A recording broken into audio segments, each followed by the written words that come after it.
Dr. Warren has clearly told you about the subtle body within us. And we should think why the subtle body was created. What was the need to create this body within us, and how it was created? All these centers are the milestones of our evolution. And as we started growing higher and higher, developing higher and higher awareness, we developed all these centers one by one. And at the human level is this center where the man raised his head upward. Still why? What was the need to create a human being? Supposing I'm trying to get some nuts, bolts and things and try to fix them up, make it into a good instrument. One would ask, what are you doing? Why are you assembling all this? What are you making out of it? After all, it cannot be a waste. Why such a special thing has been made? For what purpose? And that is what we have not yet discovered, what is our purpose. But if you go to any of the scriptures, you will find out that they have said, all of them have said, that you have to become yourself. That there is all-pervading power around us. Now this all-pervading power we cannot see. It exists. As they say, if you have to believe it or not. But we should find out if there is such a power or not. For example, if I say that there are lots of beautiful pictures and beautiful music in this area, you won't believe. But if I get you a television set and if I plug it to the mains, you start seeing that it is receiving something. In the same way, when you become connected with the whole, then what should happen to you is that you start feeling that all-pervading power.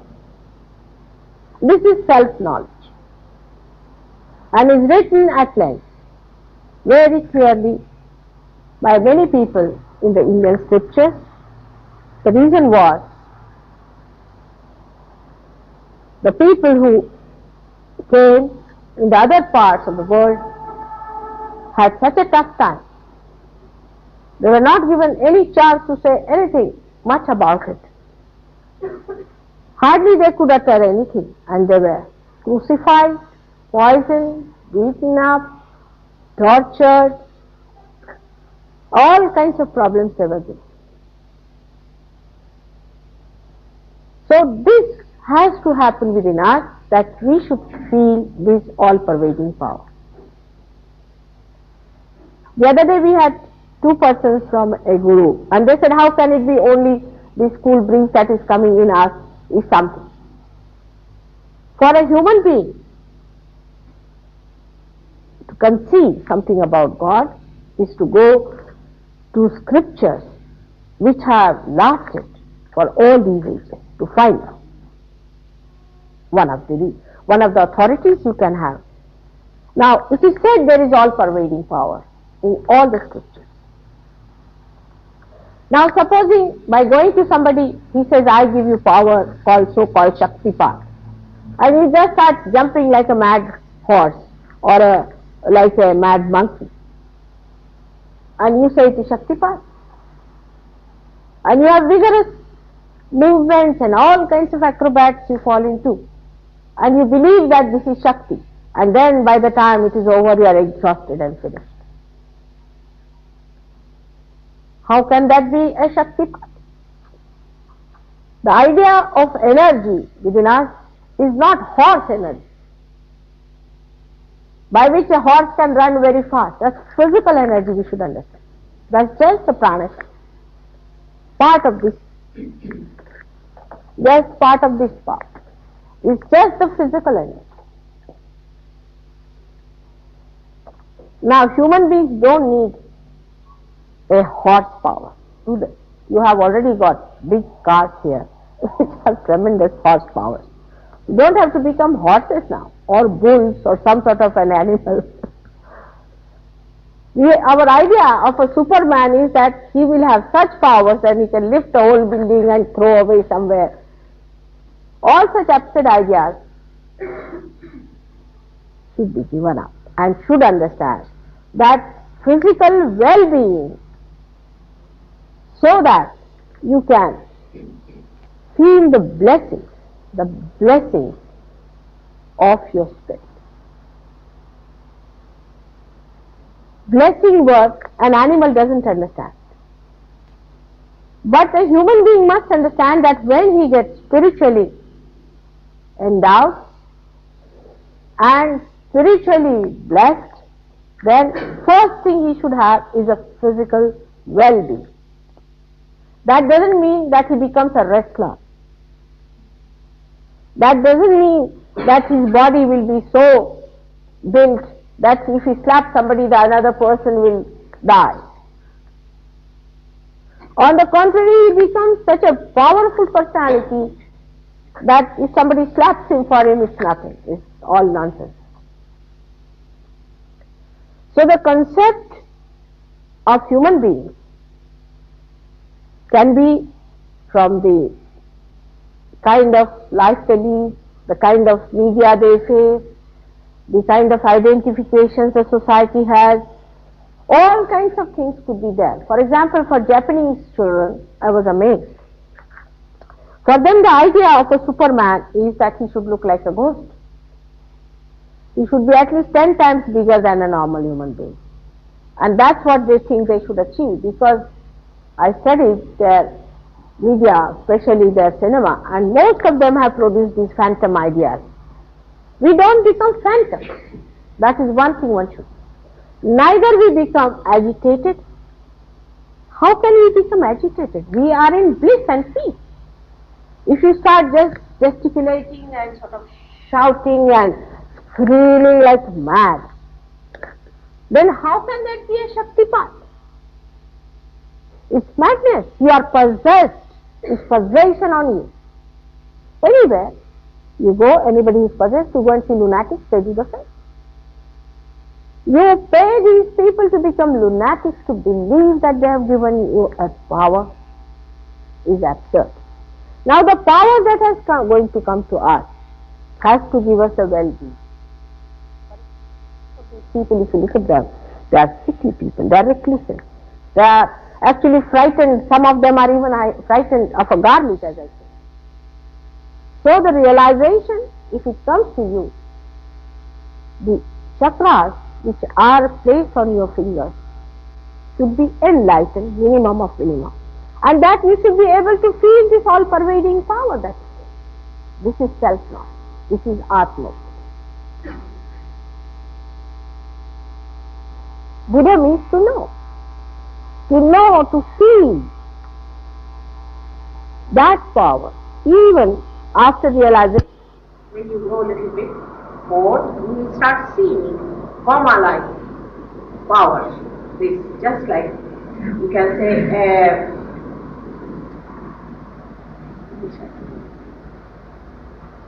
small sparkles of commas. You can see it clearly. You can also see the kundalini of it. You can also see a good soul and a bad soul like dots. You can clearly start seeing once you get your realization. When you are in that level, you start seeing. But if you get possessed, say you are on the left-hand side, then what will you see? You will see ghosts walking into your house. You say your room is lifted up.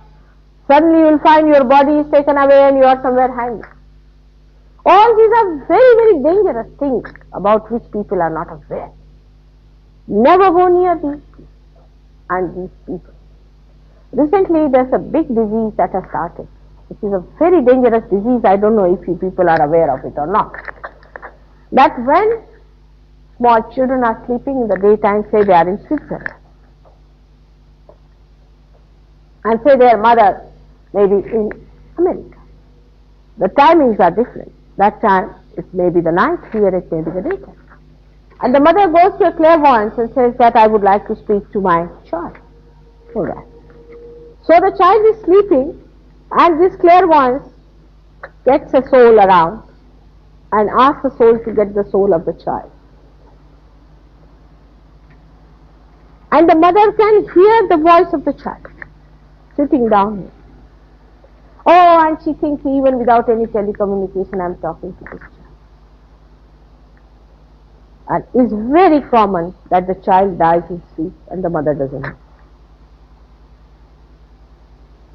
Because the soul has to return, and if it does not return properly, if something goes wrong in its return, the child suffers. And also the soul suffers in any case which moves about. Very dangerous in human life. And we go headlong into it and we destroy it. They are very, very cunning people, I tell you. Yesterday, those two people who were discussing with me, arguing with me, they told me that their Guru thinks very highly of me. And there also people I have heard, they told me that our Guru says that you don't go to her because she will only accept you if you are absolutely purified and we have to purify you. All this is nonsense. These people are just playing tricks on your mind. The purification takes when the Kundalini rises. She purifies. Because you come to know about yourself when the Kundalini rises, there is the problem. And once you know the problem, you correct yourself. Kundalini awakening gives you the judgment of your rules. As if you are going in the car and you get out of the car to see what's wrong with the car. It is very simple when the Kundalini rises to correct. For example, supposing there is a person who smokes too much. I may tell him don't smoke, all that. He'll get tired. Run away. Won't see me again. There is no need to tell you don't smoke. Once you get your self-realization, you won't smoke at all. Little willpower will work it out in the first instance. But even if it doesn't act in the first instance, gradually we will just drop it out because of transmutation that is. So we have to see that when we say we have got some sort of a Shakti or a power within us, we should become master of ourselves, of our greed, of our desires, and our aggressive nature. We should become the master of that. Unless and until that happens to us, how should we believe that it is any power? And that we should feel this all-pervading, blissful power around us. Unless and until you are awakened to that, how can you see? Unless and until your eyes are open, how will you see that? And that awakening is enlightenment. Now you are so beautifully made inside. See, already you are made like that. Already you are made like that. Except that if you have not ruined it, by breaking it completely, you are there. Is made for which you have not paid anything. You have put in no effort, no jumping, nothing. You have become a human being from a monkey without cutting your tails. Automatically, spontaneously. And if you have to become anything higher, you will become spontaneously. The only difference is that at this stage of evolution, you have been given your freedom to choose. Because at a higher level when you move, you have to be free people. And that freedom is to be respected. This is one point. And the second point is that your realization has to take place in your human awareness. You should know. When you became a human being from a monkey state, you never knew how you became. But now you must know. Because you must know that there is God and you must know that His power is flowing. That's why one should understand what we should expect when we get our realization. Of course, as we said, that once you start getting the power within you, once it starts working, then you can learn about it, how you manifest it, how you use it. First, when electricity was discovered, nobody knew that it will have so many uses. But then you discover how many uses it has. But here you don't even have to discover it. If it is told that this has this use, you just try and see for yourself it has or not. It's like you get, say, a car, you purchase a car, and they give you everything in writing. Now try this one. If you press this button, that will happen. If you press that button, that will happen. In the same way, the whole thing is decoded, completely decoded, for you to use this power within, to maneuver it, to handle it, and to manifest it. We have no self-esteem. If we had self-esteem, we should understand that God has created you with such difficulties, whatever it is. Thousands of years He has taken for you to become a human being. And that you must be something special, much higher than animals, no doubt about it, and that it should happen to you. It is He who loves you. It is He who is the Father, is compassion, love, and the greatest Father that you could think of, who wants to share, who wants to give His kingdom. Must have that self-esteem that you are a human being. I think somehow, perhaps because of these conditionings you have had, you think, how can we get realization so easily? You can't believe it. You don't want to believe it. You think, how can we be realized so easily? Because everything you do in life, you think you have to struggle. But there are so many things you don't do with struggle, like you get a fruit without any struggle. Even if you breathe, all your autonomous nervous system works without any struggle. You eat and the food is digested automatically. You don't have to struggle for it. You don't have to jump or do jogging or anything like that. It just works out. We should understand it is the blessing. It's the blessing. People have become so much science oriented that they have forgotten that science also is a blessing. Science is a blessing now. For example, see this photograph of mine here. I had gone to a village, which had no electricity, nothing, and a very old building of a school. I was sitting outside. And the photograph caught on these falling rays. The photograph. Your camera has caught it. I went to Hong Kong on a television, and they asked me, because the person who was owning the television, his daughter, invited me, and she said, "Mother, can we ask people to put their hands towards you like this?" I said, "All right, let's try." And they got realization. So many of them, they wrote letters that we got realization on the television. Even on the telephone, you can give realization. On the telephone, you can say. All this science has created it for Sahaja and for Sahaja. It is a blessing to communicate the message.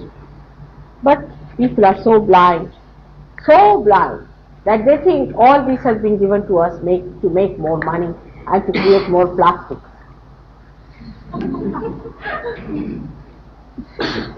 They cannot believe that this is to communicate about God's love, His compassion, and that security that is from the most loving Father you could think of.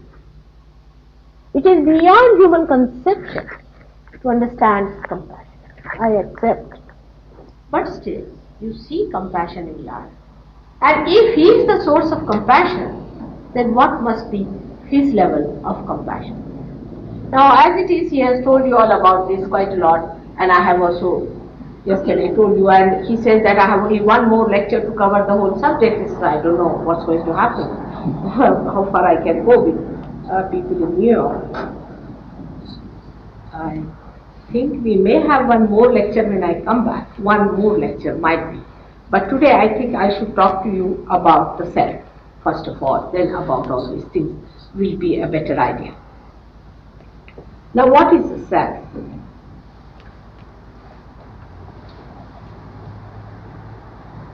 Self is the reflection of God Almighty. First, let us see how the creation came into being.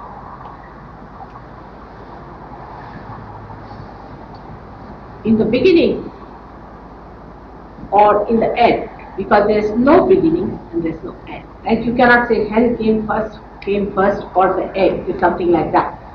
Start it at a point, see, where it was just all quiet. And the whole creation becomes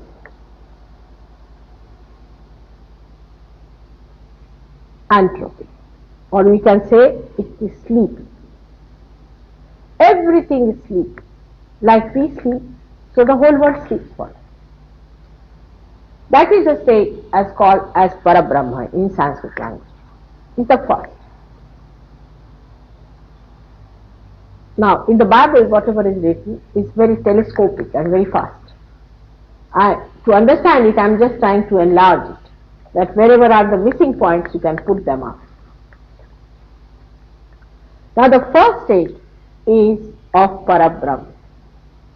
Is a state where everything is not manifest. Everything is sleep. Then this Parabrahma becomes aware of itself, that it awakens as we awaken. Then it starts manifesting. All the awareness, the consciousness of that starts accumulating on the periphery, and the center remains as the subject. The periphery now is the power of that subject. So we have the subject, the God Almighty, is called as Sadashiva, and his power, that is the primordial power, in Sanskrit is called as Adi Shakti, and we call it as Holy Ghost in the Bible. So they separate. I mean, some drawings have to be made, but doesn't matter. Now I'll just tell you in short. And this spectator, this Sadashiva, God Almighty starts watching his own power. Now we cannot understand the complete concord and complete understanding, complete oneness and integration between these two entities. God Almighty and his power. It's like the sun and his rays, or sunshine, moon and moonlight. But even more than that, nothing can come in between them. They are absolutely in lineage with each other, and everything works simultaneously. In human relationship, no husband-wife can be like that. It's impossible. Then the spectator, Sadashiva, forces his power, which forms an entity, to create. First, she refuses, and then he gives her in a very poetic way, it's called a lasya, means a nudge. And that gives the first sound, Omkar.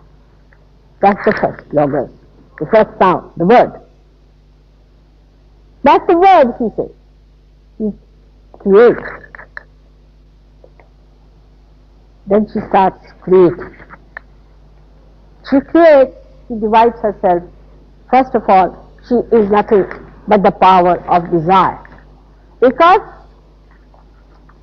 first it is to be desired. It's the God's desire. She exists as a desire.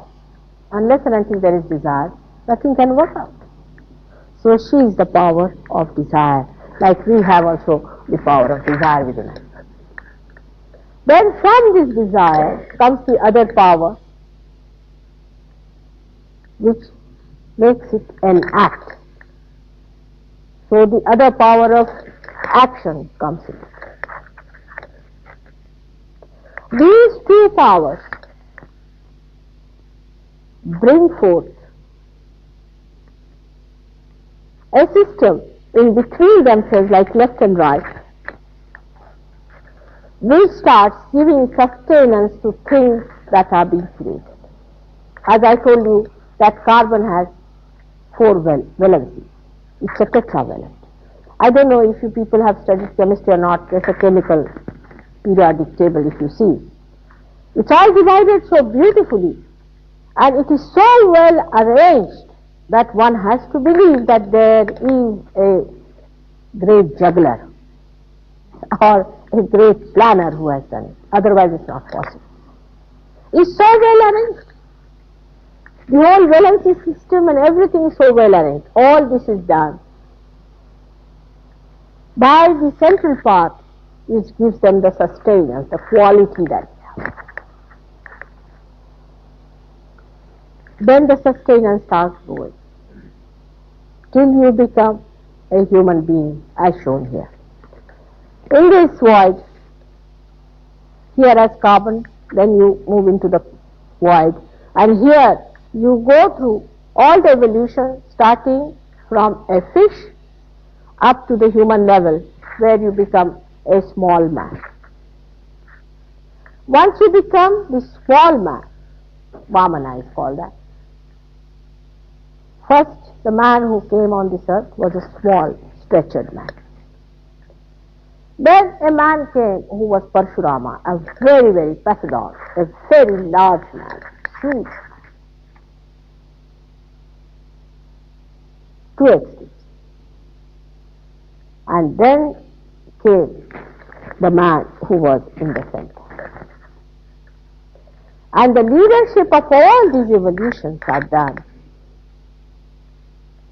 by the incarnation of the aspect which is the evolutionary aspect.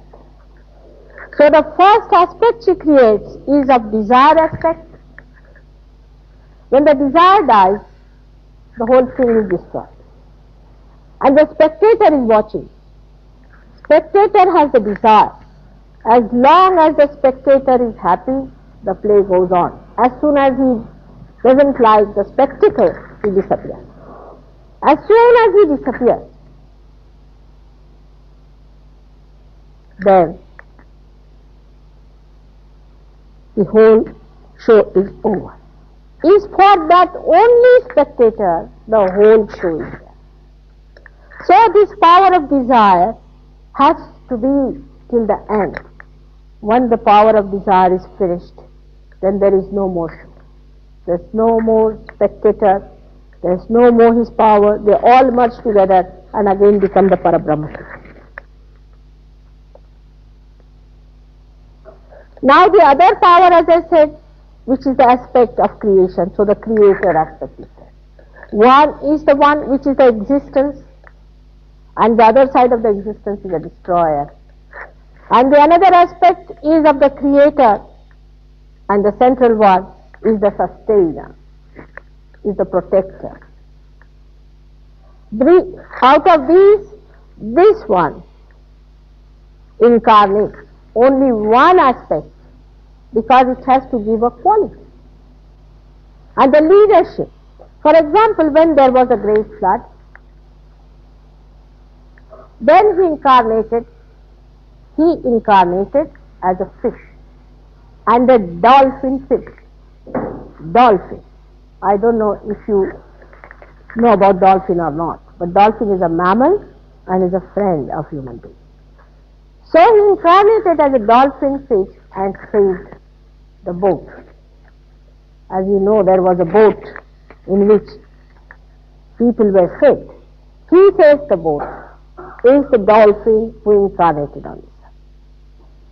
One by one, he incarnates, then he incarnates as a turtle, four-legged, which comes out of the water to show the fishes that you can come out.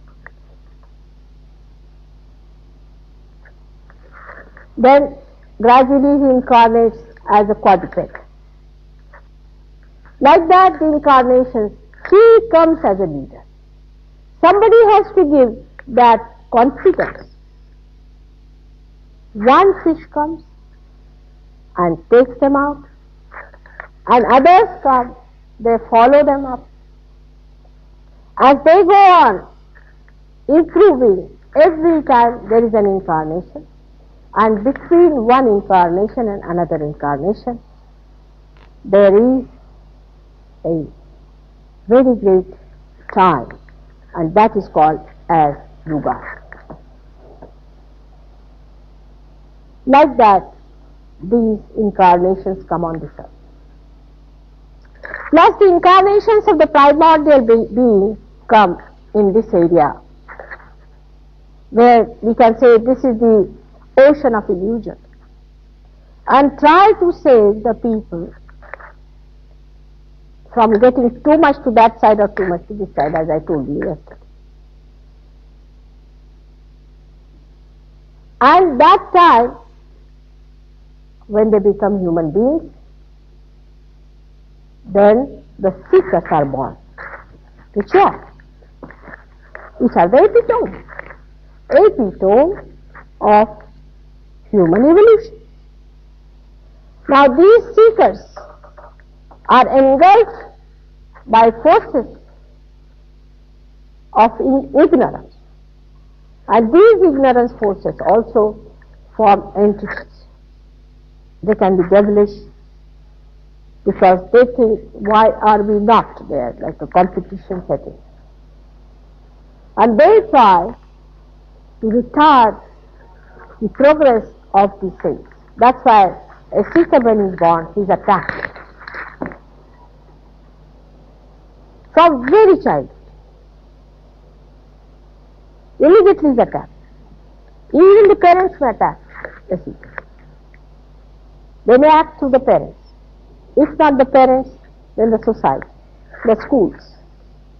They are all the time attacked. The people who are attacking may not be aware of it, but they are used as mediums, and these people are attacked. And with that attack, when they are absolutely in a mess, and they don't know how to save themselves, then another incarnation is specially made. Is the one that manifests here. Who is the desire power of God, but is the destroyer part? Who is born to destroy these evil forces, kill them. This is 14,000 years back, the first incarnation of this great lady. She is called as Jagadamba, the mother of this world. She comes in. She says that today is the first day. We celebrated the first day of her incarnation. And that is a very, very important day for Indians, because they believe in Shakti, and she is the Shakti. That she came on this earth to kill these horrible, devilish incarnations who are called as Rakshasas. So this one is represented within us at the heart level, in the center, in the vertical column, and it manifests in the children till the age of 12 years in the sternum and creates antibodies. She creates her army as the antibody. Till the age of 12 years, the children develop those antibodies within themselves. And whenever there is a danger, whether it is physical, emotional, or spiritual danger, these antibodies fight. That's why when you are frightened, the sternum starts bleeding fast and informs that all the antibodies should join hands to protect the subject. These antibodies are created here. On the left-hand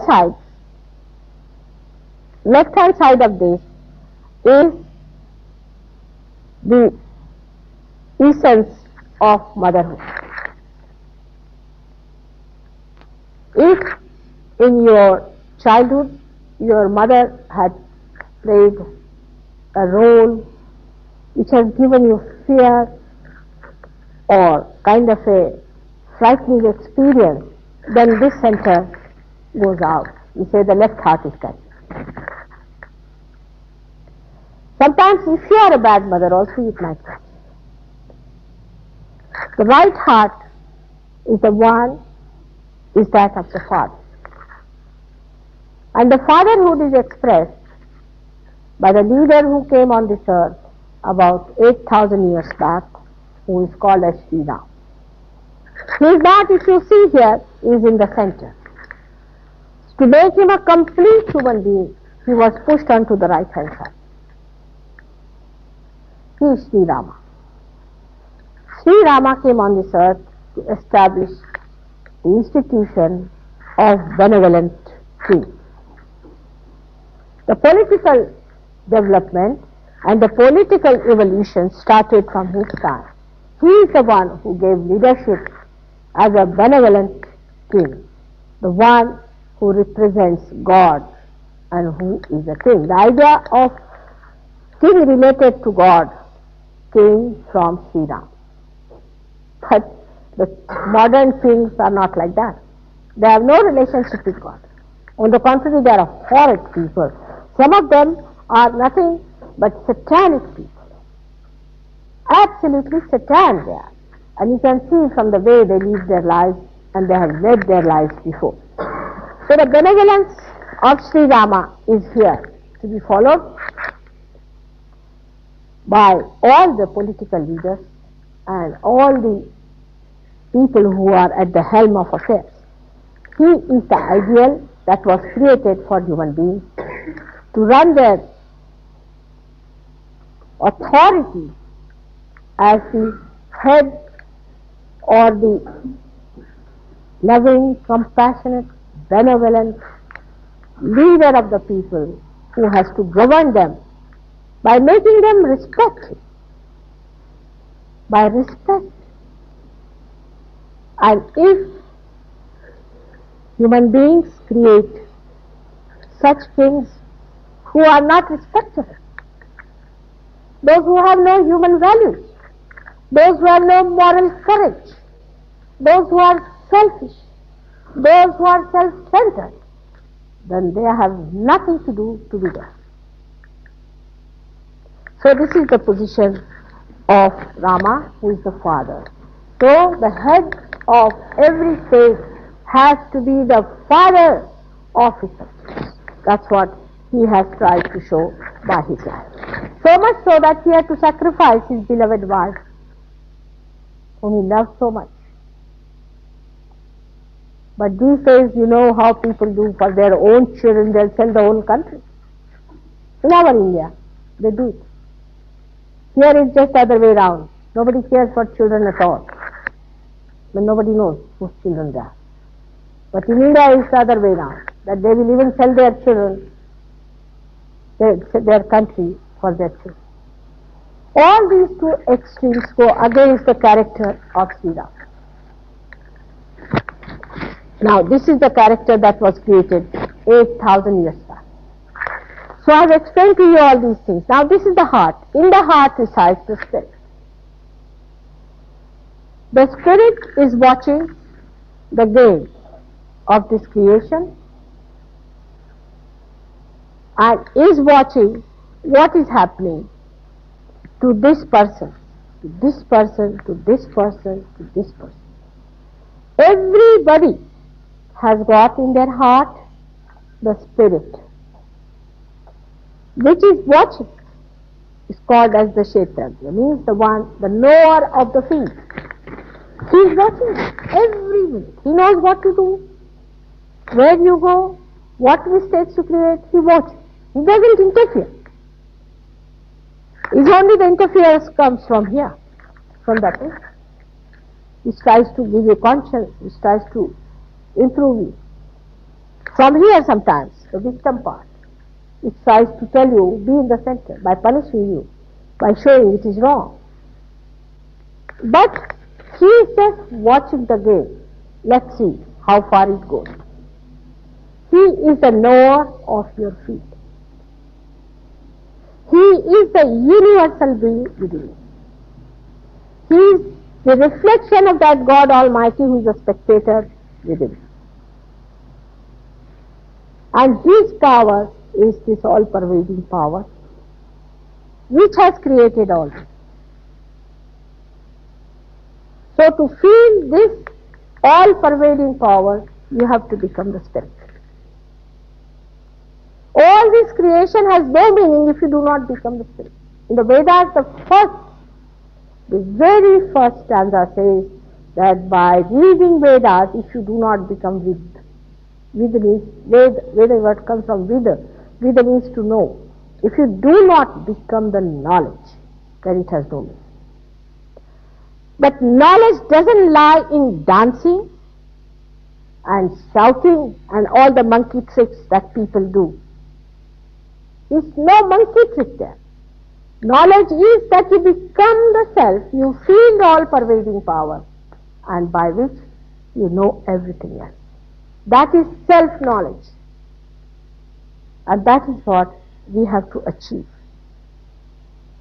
If you do not want to become your spirit, I am sorry, I have nothing to offer. If you have some other thing in your mind, you can go away from here. But no use arguing. There should be no argument about it. If you don't want to become, I have nothing to say. I have nothing else to offer or to request. I would request you that you become your spirit. Then we'll talk about it. And when you become your spirit, there's a very good book written by Adi Shankaracharya in the 6th century. The one who was the first Shankaracharya. All these, nowadays all of them are horrible ones. One of them is now making a big umbrella of gold studded with diamonds. Imagine. He's a short fellow. I said this umbrella will fall upon him one day. He is trying to compete with soap. And this Adi Shankaracharya has said that nothing can work it out. Na yoga, na sankhya, all these philosophies are useless. It only works out. No discipline, nothing. By the grace of the mother. By the grace of the mother, who is the Kundalini herself. She is the primordial Kundalini. Only by awakening of the Kundalini it works out. I mean, it's so clearly given, but you people do not read those books. Today, the name of the goddess, 10 of them are nothing but the different chakras. Where she resides in the Muladhara, she resides in the Swadhisthana, she resides in the Manipura, she resides in the, Hridaya chakra. Then she resides in the Vishuddhi, then into Agya, and then into Sahasrara. All these names are given there. Of course, it was not so clearly said as it is said today because the time was not there to say. But all these things are there. How she rises, how she breaks. All these granthis which are between these two chakras are the granthis, the knot. It's so clearly given. It's never given that you start jumping like a monkey or you take out your clothes. All this nonsense is not there. On the contrary, it is said that this is all possession. You get bhutagrast, means you get possessed by the dead. It's so clearly given. But people don't read these books. They jump onto people who have come here to show some sort of a mesmerism and accept it. But you are seekers. I would request you, you are seekers. First of all, know that you are seekers. And don't be deluded by these false things. Do not waste your energy on these false things. You become yourself. Of course, it goes without saying that the change, the transformation comes in your awareness, first of all. In your awareness. Not in jumping and on all these nonsensical things. I mean, people think that if you become a stupid fellow, then your awareness has improved, transformed. After all, you are transformed. You see, you are a sane person, you have become stupid, you are transformed in any way. If you become mad, then it is a greater transformation. Mother says always transformation, we have become mad. We are sane people, we are landed in lunatic asylum, we are transformed. And also transmutation has taken place. Because now we wear dresses like lunatic people. We behave like lunatic people. Transformation has taken place. It's an ascent of the man. You have to ascend. Your awareness has to ascend and not to descend. It's very easy to descend. To move on to the left or to the right is not the way, but to move here into super consciousness. And that's one thing one should know should happen. That is the self-knowledge. That is the thing one has to get. Is to awaken these centers within you, which are represented on your fingers here. 7 of these as shown here. And then to feel this all-pervading power to begin with. Once it has happened, then to know how to discern, how to decode, how to find out, how to improve, how to go further. First of all, get the connection. If your car has not yet started, what are you doing about it? It's so simple and such a common sense. But I don't know how these people have taken over. The only problem, as I told you before, is this, that God has given you freedom. And that freedom is to be respected. But if you go to these people, you don't ask any questions, you do as others are doing, just like monkeys. Don't even think why they are doing it. Even if you see that this is so filthy. Like a gentleman who came to me, who went to a guru, and he was absolutely ruined. I said, how could you do it? You are an Indian. Don't you know that this is Dr. Bidan? He said, I just went to see it. Just out of curiosity I went there. And then I also started jumping and I got into it. And for 5 years he was in it, he could not know that he was in it. I said, for Indians they have some wisdom because they have read all these things, they know all about it. How could you do it? They know that unholiness is not the way to God. Now some of them can give you also an explanation that you are to be cleansed. And you pay for it, as if you go to some laundry here, you pay for it, put yourself into it, go into some turnings, and you become cleansed. You have to be cleansed. You must see their life pattern, you must see how they live. The person who cannot even smell a flower, how can he cleanse? He himself needs lot of treatment. Flower he cannot. Can't imagine a man like that who cannot smell a flower. I mean, he's a doomed personality. I would say the most beautiful thing that is produced is a flower. How is he going to feel the human flower? How is he going to enjoy? A person who cannot take out his goggles from his eyes and can face people. How can you believe that such a man could be something holy? Any holy person doesn't have this kind of eyes.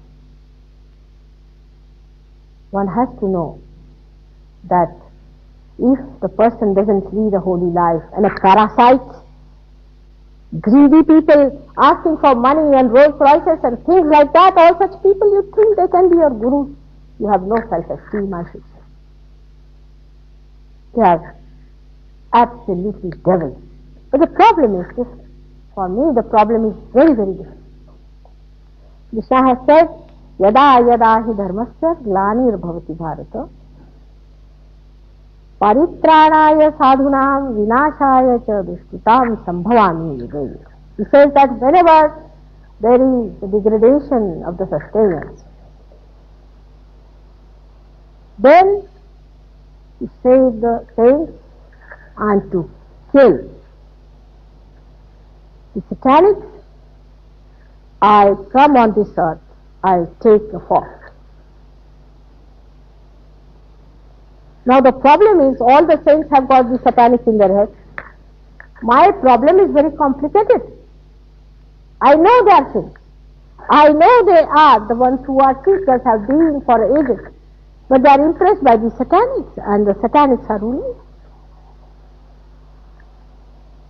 So if the question of killing, the samhara of Krishna comes in, you see, even if they are killed, they are in your brain, how can you kill?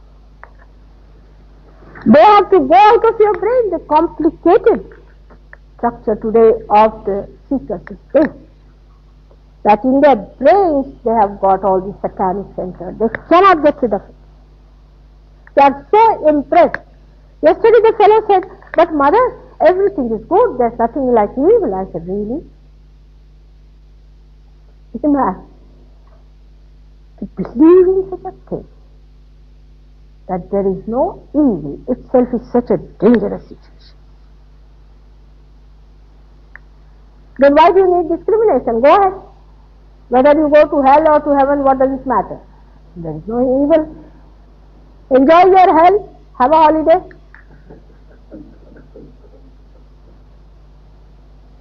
Christ has so many times said about the Satan. Not only, but he said that the Satan tried to tempt him. He has talked of Satan, and still how do you believe that there is no evil? I just can't understand.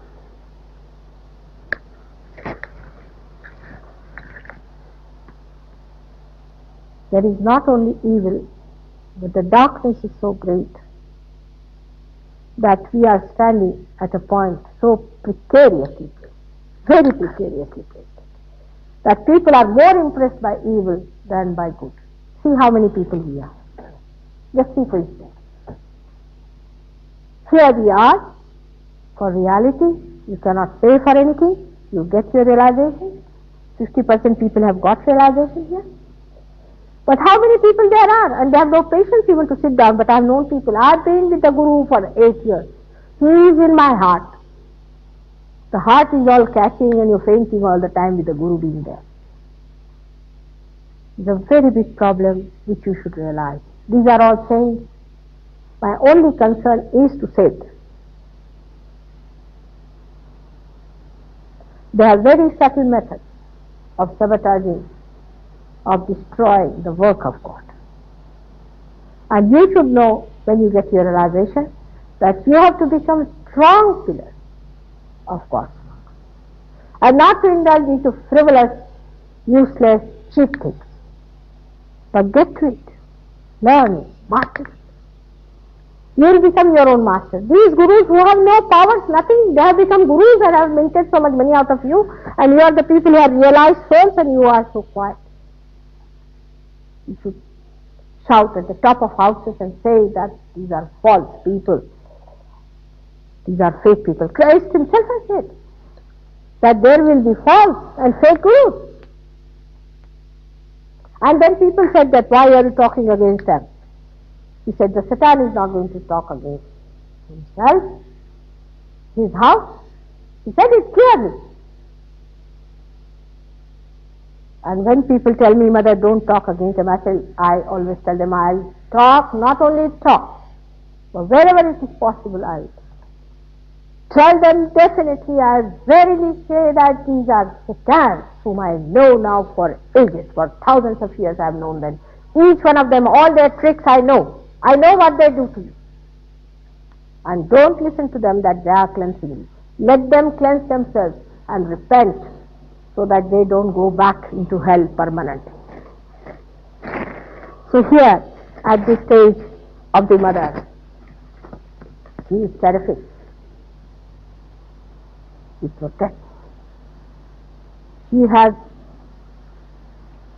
many antibodies. Actually, these antibodies were created at a particular time when it was said that there was a Satan who could not be killed by the quadruped and the people who had two legs like human beings. So she created a special type of a gnat. You call that gnat?